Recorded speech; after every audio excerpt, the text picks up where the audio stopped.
And I think that's the challenge with anxiety when you are working on it, is you can almost become anxious when you're not anxious. And you think, hang on, this is too good to be true. There must be something. I want to get to a point where I'm never anxious. But would you expect yourself to never feel thirsty or hungry or sad again? You welcome these feelings all the time, but you know they're part of being human, and you know they have a purpose. If you didn't know you were ever thirsty, you'd probably dehydrate. Rather than going, I need to, is like, I want to. I don't need to get better at this. I want to. I have a choice here. And I think the conversation we have with ourselves is the most important one, but something that is often underestimated. Well, Chris, thank you very much for joining me on Success Matters podcast. We've met at a Women in Sales Awards function, actually, where you were a speaker and we had a very brief conversation. And I've been following you on LinkedIn for a while, actually, since we had that initial meeting. When we were preparing for this conversation, and actually you talk about it in your LinkedIn post, you say you suffered a lot from anxiety, and yet you decided to start a career in sales, which for someone who's got a sales background, it kind of feels a bit strange to be doing that. What was it that led you to a sales career, and how did you manage the anxiety versus all that pressure that comes in the sales role? Yeah, I think, and thank you for having me on, first of all. I think there's a few reasons behind it. I think, first of all, I did what most people do and sort of fell into sales at that time. I like to think people are being more conscious about doing it now, which is good, and it sort of shows where the industry is going and still has more work to do. But it wasn't until I was probably in that role that it sort of amplified that anxiety and I became more aware of it. And this is, 15, 16 years ago. So something that even back then wasn't spoken about much. Didn't really know what anxiety was, didn't really have much understanding of it. And at first it was very crippling. It was, if I felt anxious, I couldn't really operate. I couldn't really communicate with anyone else. But I'd always had this kind of interest, and I'd gone to uni and done sports coaching. So I'd always had an interest and fascination of this kind of development side of things, and being able to see, okay, if I'm at this position, there must be something I can do to develop in an area. And I didn't want this anxious feeling or anxiety to define me. I kind of thought, well, actually, if I don't do this, then are there going to be other situations that come up where I go, well, if I didn't do that, then I can't do this either, or maybe this isn't right for me, and not just in a career perspective, but friendships, relationships, opportunities to grow and develop in a variety of ways in life. And I thought, well, the best way to kind of work on this is to better understand it, is to better understand myself, to understand my triggers.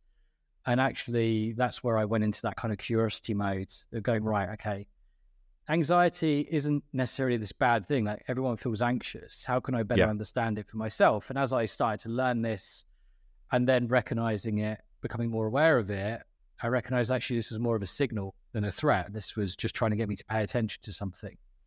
And then as I went through my career in sales, I found that a lot of people were experiencing these feelings and these thoughts, and not many people were talking about it, and not many people or companies were training people or coaching people or giving people a better understanding or even talking about the subject themselves, which was kind of making people feel more almost like on an island about it, which ironically then made a lot of people think I'm the only one thinking or feeling this, when ironically it's probably very few people who weren't. So that kind of started my curiosity around this topic, coupled with my interest around that sports coaching piece, that made me think, I just want to better understand this, because I think I can utilize this in a far more constructive way, rather than seeing it as something that was going to sabotage me. Right. Okay. So how long had you been in a sales role before you had this moment where you thought, I need to not let this define me? Yeah, it was probably, I'd say the first 2 months, first couple of months were periods where I was like, I thought about weekly, I'm going to stop this. This isn't for me. This isn't right. And then I started to reframe it from, and I think self-talk is so important here. And this is one of the things that whenever I work with people, coach people, or talk, is one of my favorite topics, because it's something that changed my perspective on this. And rather than going, I need to, is like, I want to. I don't need to get better at this. I want to. I have a choice here. No one's saying I need to. No one's saying I should. And I think the conversation we have with ourselves is the most important one, but something that is often underestimated. In sales, we talk about dealing with communicating with prospects, how we communicate our product, our vision, how we deal with objections, but very little is spoken about how you deal with your own internal objections or your own talk track. So that was something that I became more conscious of. The more I made it realize that actually I want to work on this, and how I speak to myself needs to be in an observer way rather than a judgment way, the more likely I'm going to, because it's often not the anxiety itself that makes you more anxious. It's your response, or more likely reaction initially to it, that amplifies it even more and causes it to feel like this sort of feeling that you're fighting against, and hate or fear coming up on a daily basis. So in terms of the anxiety itself, what form did that anxiety take? How did it manifest itself in you? A lot of it was physiological, first of all, in terms of like a real sort of like tightness in my chest. I'd noticed my foot tapping a lot. And when I'm talking about these things still show up. Yes. And I'll come back to that in a second. But physiologically, mentally, it was this hyper focus and obsession of going round and round in circles with something that was anxious or making me anxious. And I think that's the challenge with anxiety when you are working on it, is you can almost become anxious when you're not anxious. And you think, hang on, this is too good to be true. There must be something. And, you know, your brain can almost become a bit like a puppy that's left alone by itself with nothing to stimulate it. We'll just go and start tearing the carpet up and just causing havoc. So that's kind of where it showed up for me. And it still does. And the reason why I mention that is I think people have a misconception of, when it comes to anxiety or stress or other big emotions, that we can have a negative connotation of them and go, well, actually, I want to get to a point where I'm never anxious. But would you expect yourself to never feel thirsty or hungry or sad again? Probably not. It's not saying you welcome these feelings all the time, but you know they're part of being human, and you know they have a purpose. If you didn't know you were ever thirsty, you'd probably dehydrate. If you didn't know you were ever hungry, you would probably not eat right, and then you would obviously struggle with a number of things from there. If you never felt sad, you'd never show empathy. You'd never be relatable to people. And I asked this question to someone the other week, actually, while I went running with for a coaching session. I said, which is one emotion that you wish you could live without? And they told me. And then I said, how would that negatively impact you? If you were never anxious about things, well, how would that impact you? And they came to the conclusion, well, actually, maybe I wouldn't be as prepared for things because I wouldn't be anxious about them. So maybe I could become complacent as a result from there. Maybe I could become overly confident and naive towards things, around presentations, around conversations, around how I come across, and self-awareness as well. So I think there's a lot of work to be done around better understanding emotions and recognizing they're often signals, not threats. Yeah. And as you said, reframing it in the way in which you've just done. If you didn't have that, well, what would it potentially mean to you? And it can become your superpower, right? In that I am anxious about things, so I prepare very well for it, or whatever the outcome is. I mean, I myself also coach a number of salespeople, and anxiety is a very high thing on their list. If someone approaches you and says, Chris, I get really anxious, I've got a presentation coming up, my boss doesn't seem to understand me, I'm gonna crash and burn, what's the first sort of thing you would say to them or suggest to them that they do? Yeah, well, I think the most important thing around these topics as well is tools. Is having structures that people can go through, just in the same way you would when you're talking about objection handling or questioning with a prospect. I think that's what can be missed around these kind of areas. And I use a really simple 3-step approach here called notice it, name it, neutralize it. Okay. So notice it is becoming more aware, to your question, of your physiological triggers, as well as what's going on in your mind, because your physiological triggers will often be the first signs. And becoming more aware of observing rather than judging them. The worst thing you can do is, why am I feeling anxious again about this presentation? Or why am I overthinking this? Because if you heard someone else say that to you, like your manager or a colleague, would that make you feel more anxious or less anxious? Probably more anxious. So it's observing it in a way of, I've noticed I've started feeling like this. Or naming your anxiety. Or I work with people on their attachment styles as well, and naming that and giving it a human name. So for example, I call mine Christian. The idea behind that is you detach it from your own identity and you recognize it's part of you, but that's all it is. It's an opinion. It's not a fact. And it's in the same way as if a friend was sitting down. I was working with someone a couple of months ago and they called theirs James. James was someone they went to uni with who was quite an anxious person. And whenever they suggested something, James would have an anxious thought around it. So they sort of imagined every time this anxiety stepped in before public speaking in their case, it was James saying, And rather than go, why am I feeling like this, is James is feeling anxious about this happening or worried about this. And it just allowed for more of a neutral response to it, which is often where people can struggle. And then as soon as you react to something, you then increase your stress response. So the notice it part, then the name it part is naming all of those thoughts that James in this case was having. So what is he worried about might happen? I'm worried that rather than just going, I'm anxious about this presentation or this call or hitting my target, it's going, well, let's get under the surface, because at the moment it's just a feeling which you can't quantify. So what are you anxious about? I'm anxious they might ask me questions I don't know the answer to. I'm anxious that they might throw objections I can't handle. I'm anxious about people being in the room that I haven't met yet. Okay, let's get all those things down. And writing them down, when you write, you have to use the rational part of your brain. And it disrupts, you'll be familiar with this, the amygdala, which is in the primal part of your brain, which is like where all your emotions and irrational thoughts, and it's a bit like a smoke alarm here. And this is something known as amygdala hijack, where you can't think straight. So by writing, you re-engage the rational brain. And then you come to the neutralized part. So the neutralized part, you can go two ways here. You can validate your thoughts, or you can explore them. So with your question, I would say these are more like projections of negative what ifs. Like, what if this happens? Then this will happen, then this will happen. And where you build a bit of a story out of something that the first act hasn't even happened yet. Yeah. So this is about exploring it and going, okay, what are the 2 or 3 reasons I think this might happen? The questions, the objections part. And then going, what are 1 or 2 things in my control that I can do to reduce the chances of this happening? Not necessarily remove them, but reduce them. Because the nature of sales, you can never 100% bulletproof something. Okay. But for example, in this case, it could be I could preempt that objection. I could think about what questions are going to come up and ask people in the team who might know the answers to this. I could maybe ask my contact I've been speaking to about what the other people in the room I've not met yet would be interested in hearing, or could I reach out to them beforehand and ask what they would like to see? So all of these things leave me with tangible actions within my control.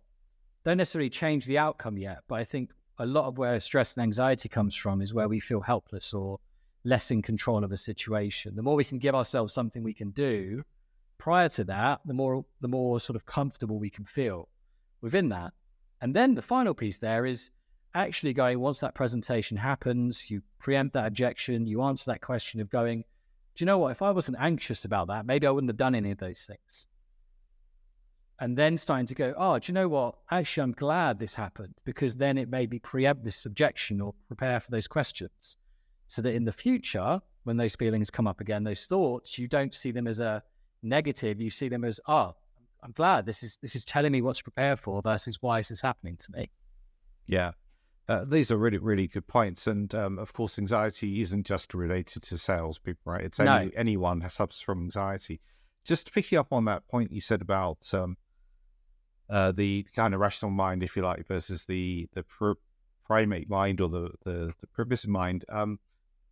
Anxiety is such a visceral thing. It just it triggers, and people sometimes get automatic negative thoughts, right? Like ants suddenly appear. How should they stop that? Because it is so visceral in them that they can't even interrupt that pattern happening. Yeah. Well, I think it's going back to the kind of point earlier on. It's not saying you should get to a point where you should stop with these thoughts. It's changing how you respond to them. So I would still suggest doing the notice and name for that part, and naming those thoughts, noticing when they're likely to come up. As in, maybe you start to notice a pattern. They come up at the second month of the quarter, or as soon as someone puts a meeting in my diary when I don't know what the meeting's about. The more you can do this, the more you can better understand and preempt it and go, I've seen this is about to happen. I know I'm likely to start thinking in this way. And even just knowing that allows you to sort of reaffirm that observer piece and going, what I'm about to start thinking might not necessarily be true. So this is where I want to start maybe validating my thoughts. So the neutralized pathway here, rather than exploring something in the future, is where you might start to think, did that person say that on that call because of this? Or someone's not emailed me back because of this. You start making assumptions, or someone had their arms crossed in that meeting because they don't agree with my point, or they don't value me as a colleague.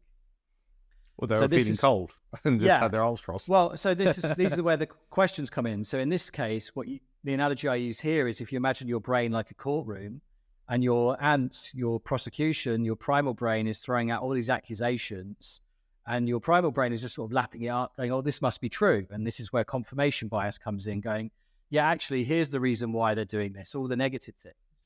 So what you want to do here is imagine you're creating a defense in the courtroom, and the defense will go, where is the evidence that this thought is true or false, first of all? Where's the actual proof? Not what happened before, not what you think is happening, but where is the actual proof? What else could be true here in this situation?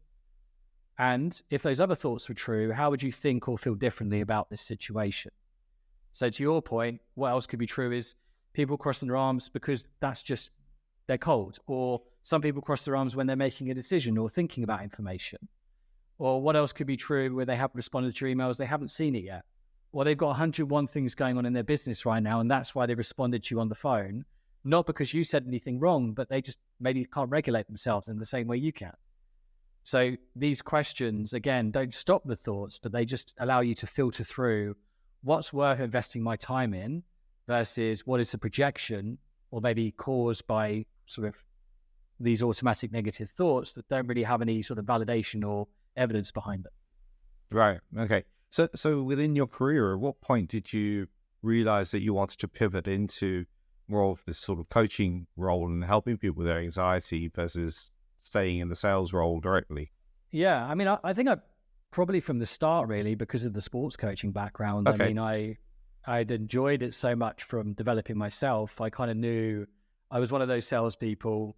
I'm not saying, that people who just want to focus on themselves are any better or worse, but I was one of those that always wanted to see others around me succeed as well. So, I would never gatekeep things. I would always be like, if this worked for me, I want to see someone else utilizing it.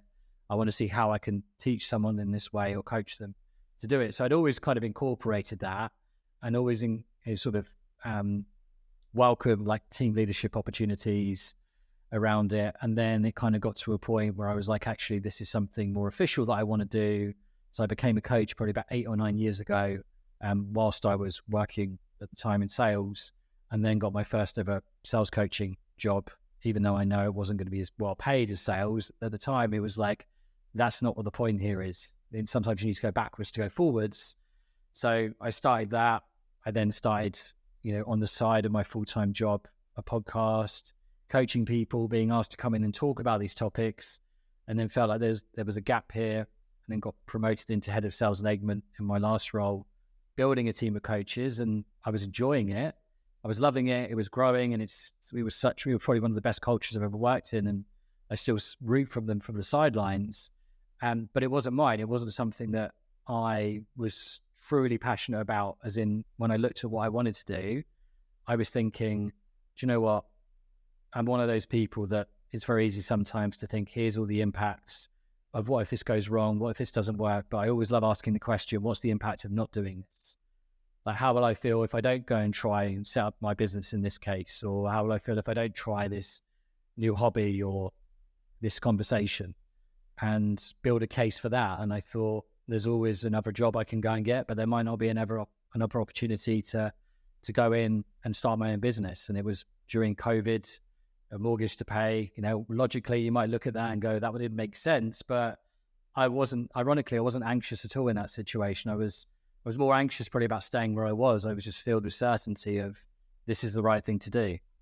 Right. Okay. And you mentioned COVID there. From your own experience, have you found that COVID had an impact on people's anxiety and the way in which they're approaching the world of work as a whole? Yeah, I think, like everything, and this isn't me saying COVID was a good thing, of course, but I think anything that happens in life, I don't believe necessarily in everything happens for a reason, but I think you can take something positive from everything that happens to you. You can learn something from it. And I think what it did to a lot of people is make them more aware of their own thoughts in their own company when they couldn't maybe mask it or keep themselves busy, and actually recognizing there's a lot going on here. Maybe I'm not addressing or ignoring or don't recognize, and becoming more aware of it. I think it made companies more aware of, how do we take care of the person rather than just the salesperson. And it gave people, I think, more freedom to go, actually, do you know what? Maybe this career path isn't for me. Maybe I want to go and try this. I think what happened with COVID, a lot of people unfortunately lost their jobs. They lost people, but it made people sort of realize that actually life isn't all about work. And if I want to go and try something, then life's too short not to, around it. And I think they saw people maybe lose their jobs who then got other jobs or start their own thing. And it kind of made people realize there's more than one route here to success. And this isn't me saying everyone should go and start their own business. It doesn't make someone better or worse for doing so. It just gave people a different kind of opportunity and realization that this is more possible than you think it might be. Yeah. Yeah. And I mean, I myself had moments of reflection during the COVID lockdown, and particularly the fact that a pandemic came pretty much out of the blue. None of us expected it, right? And it showed that life can change in an instant, whether it's a pandemic or something else. It can really have an impact. And that time sitting at home in your own thoughts, as you said, I took a lot from it. I actually used a lot of that time for self-development, whether it's fitness or for learning other things. And so, yeah, I fully hear what you're saying there. So the company you run is now called Psyche. Mm-hmm. Is that correct? And you're writing, or you've written a book, which is being published soon. Yes. So what does the book cover, and what can we expect when it comes out in November, I believe? Yeah, well, it's called Psyche as well. It kind of made sense. Okay. Why you say it makes sense. I was thinking about what to call it, and someone said you thought about your business name so much, you should probably call it that. So it's a Psyche, a guide to mastering a healthy and high-performing mind. And it incorporates pretty much everything of what we've talked about today. There's kind of 7 key parts to it, going through everything from better understanding your self-talk and limiting beliefs, to relabeling things like your comfort zones and looking at luck versus controllables, to understanding emotions like stress and anxiety we talked about today, dealing with knockbacks and failure, becoming your own biggest champion, and working on healthy comparison and imposter syndrome, to then being able to understand more around motivation, the myths of it, intrinsic versus extrinsic, and then finally preventing or managing burnout and better understanding how to protect and recharge your energy. And when I was writing this, I wanted this to be not just me. So there's about 20, 25 contributors in there with their own stories, some of which they've said no other people have heard them outside their family. Right. Because I wanted to make people read this and go, oh, I look at this leader and go, wow, I look at them and go, I didn't realize they experienced this or felt like this. Again, to build that relatability and understand they're not alone. Got people in there I've coached and their own stories of development as well.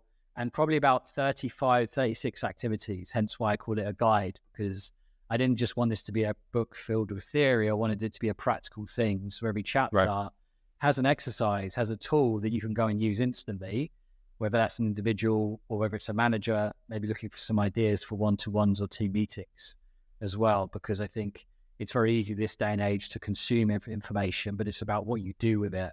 That's the most important thing, and how you implement it into a habit or a day-to-day life. Yeah, we have a lot of information overload with all the social media feeds and everything else. So it's important to absorb that information and do something with it, not just kind of have it come at you, which is great. People shared their stories. Is that how the contributors worked, or did they actually write specific chapters for you? What was that part about? Segments of stories. So people talking about maybe their partner, everything from them being in a car crash and how it sort of changed their perspective, how they grew up poor and what that did for them in their mindset, to finding out that their wife had cancer while they're throughout their career. All of which relate back to the chapters that I'm talking about, with some stories, as I said, but also then practical suggestions and guidance around it. Right. Okay.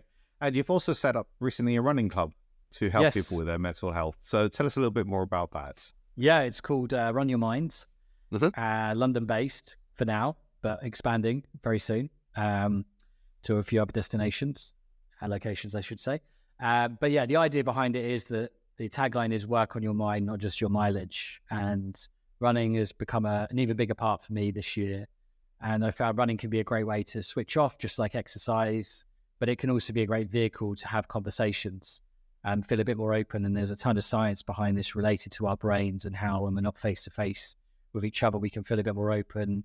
When we're in the same kind of repetitive rhythms as well, we can avoid that overthinking. And when we're moving with someone in the same way as well, it actually helps build that oxytocin, for example, and relationship with each other. So it's a run club every week. It's free to turn up on a Thursday morning currently, soon to be Monday evenings as well. And each week we have a different topic.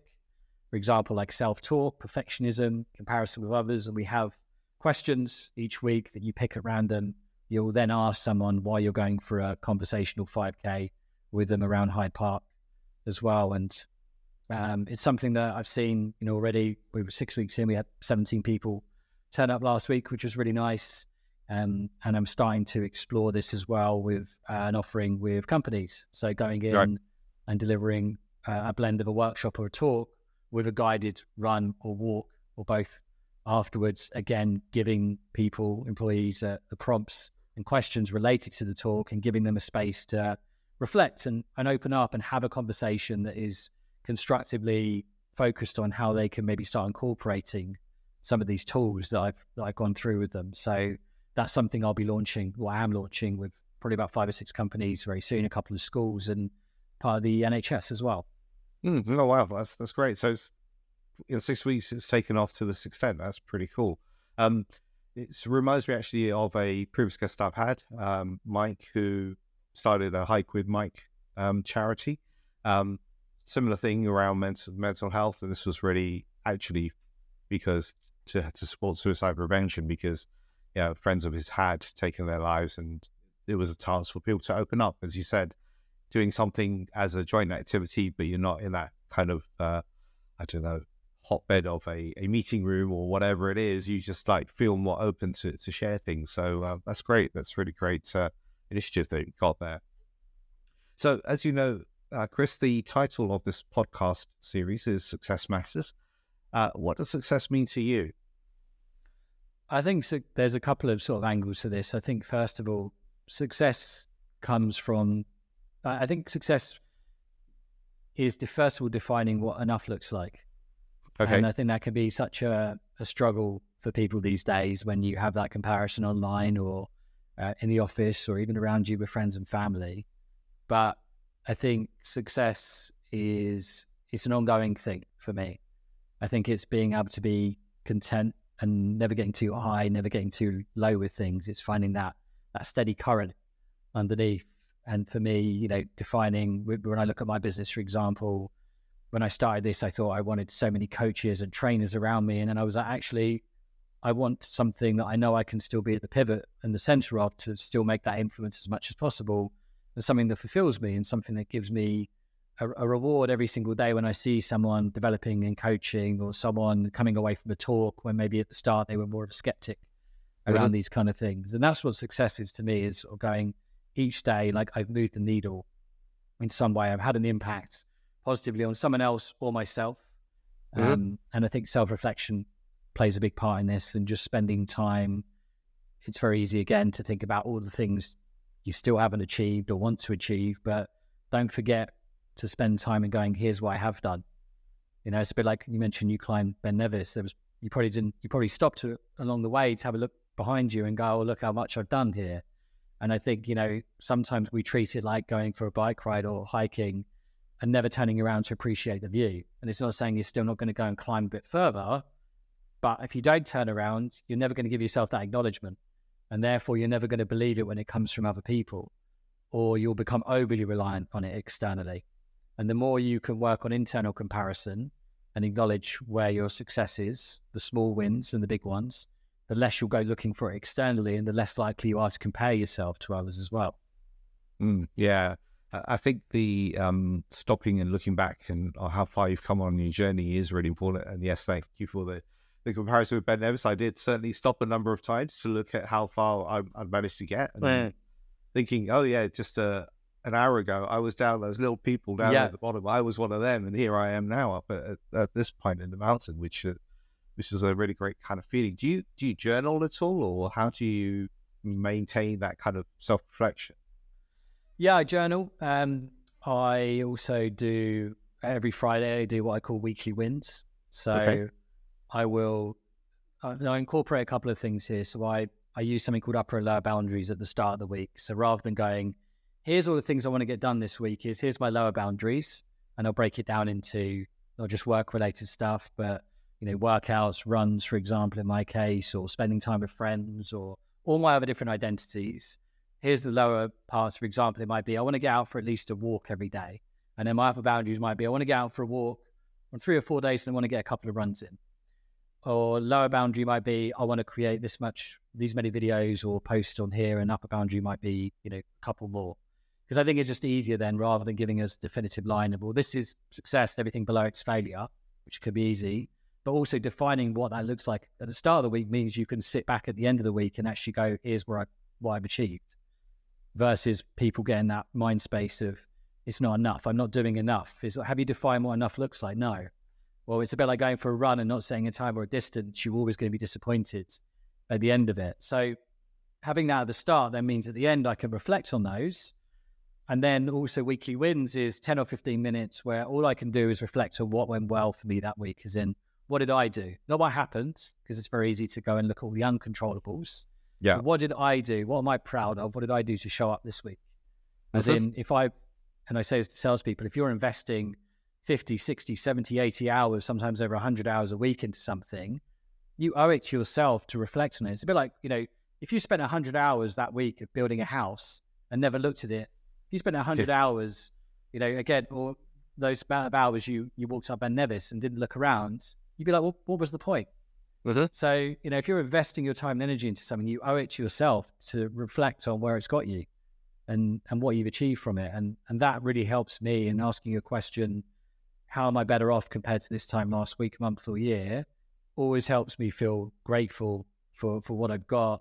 And I always say, like, kindness doesn't equal complacency. It doesn't sort of dull down what I still want to do, but it gives me a reflection and time to go, well done you for achieving this. No, that's really cool. I have a tradition that I borrowed from the Diary of a CEO, which is to ask a previous guest for a question for my next guest. My last guest asked this question, which is quite interesting. What's your favorite biscuit? My favorite biscuit is, I always mispronounce this, the Choco Liebitz, I think they're called. Okay, yeah. Choco Liebitz, yeah. That would be my favorite. It's like a thin one with a layer of chocolate on top. Yes. That's the one, yeah. Okay. Yeah. Those are cool. Why is that your favorite biscuit? I just like the texture. It's quite nostalgic, actually. It reminds me of the biscuit I think my nan used to have in stock when I used to go around there and just raid the biscuit tin. So it's quite a nice reminder of that, actually, as well. And I normally get them after a long run, which makes it even more rewarding. Do you they have a little bit of chocolate on the edge? Do you nibble those edge bits off? No, I'm not that patient with them. No. I'm patient with other things like Jammy Dodgers or Wagon Wheels back in the day, but with those, they go straight in. Okay. Yeah. And I don't do tea or coffee, so I don't even dunk them either. All right. So it's just a dry biscuit in and maybe a sip of water afterwards too. Sparkling water as well. Okay, right. Sparkling water and chocolate bits. That's cool. Do you have a question for my next guest? Yes. My questions to them would be, what would you try or do differently if you weren't concerned about other people's opinions? Oh, right. Wow. Okay. What would you try to do differently if you weren't concerned about other people's opinions? And what's your answer to that?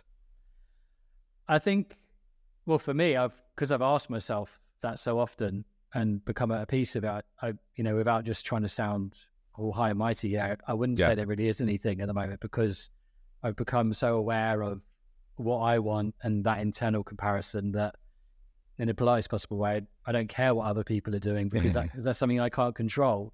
Yes.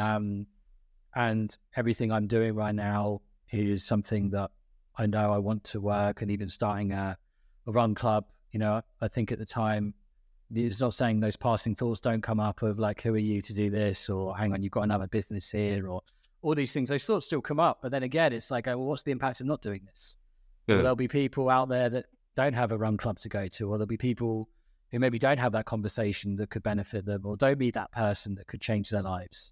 So that question always just keeps me honest and allows me to go into things. And it's not always saying I do that thing by asking that question, but it means I'm intentional with everything I go into.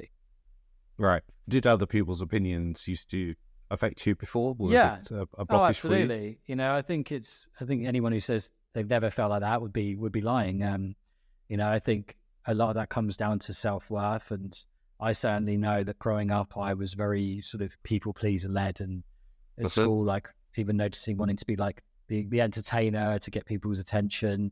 And then even like when I first started posting on probably LinkedIn years ago, I've been on LinkedIn 12, I think it was a 12-year anniversary of mine the other day, was probably, I was concerned about what will someone else think of this content, or will people like this, or how will this come across? Whereas, now I post on LinkedIn, I post on TikTok every day, pretty much every day, on Instagram.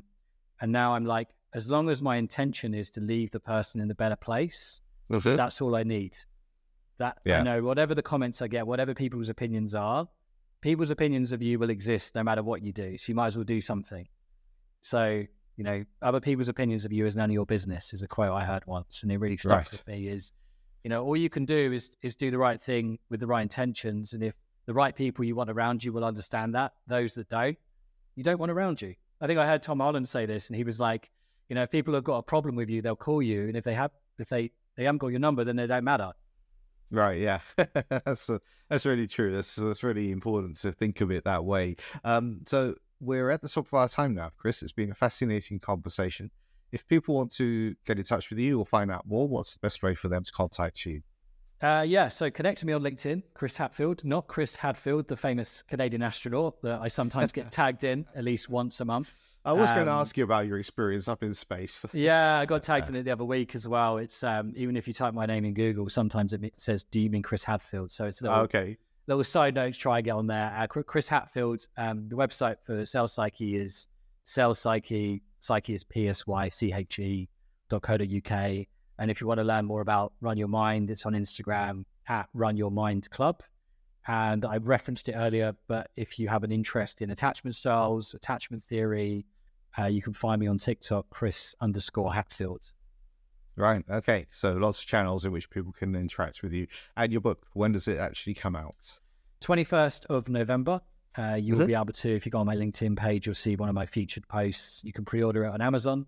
I'm having a launch event on the 28th of November. So if you're following me or if you connect with me after listening to this, stay tuned for that, because you'll be able to grab some tickets for that event, which will involve pretty much nearly all 25 contributors in some way being there as well. So it's not just an event with me speaking about my book. It will be individuals like Ollie Sharp, who else have we got? Lewis Quarchi, we've got Pete Crosby, Melanie Mills, Ellie Twigger, and a variety of other people on the evening who will be there to answer questions, to talk about their stories in more detail, and facilitate some breakout groups as well.